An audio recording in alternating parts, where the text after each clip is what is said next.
Oh, good morning mga kapatids. Pumasyal nga ako dito sa loop ko. Tingnan natin kung may nakauwi tayong ibon. Grabing race kahapon. Isa lang nakauwi ko. Sa amin nakauwi pa. Anong oras ngayon? Tingnan natin anong oras ngayon. 6:49 in the morning dito sa New Zealand.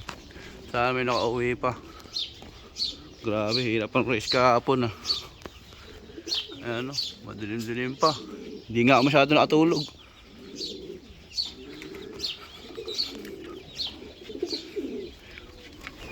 Uy, tayo, si Bunso yata yun ah. Ay, putang. Ayan, si Bunso nga.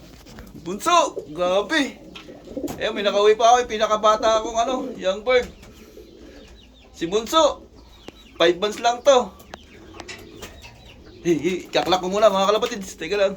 Sayang, pwede pa yan.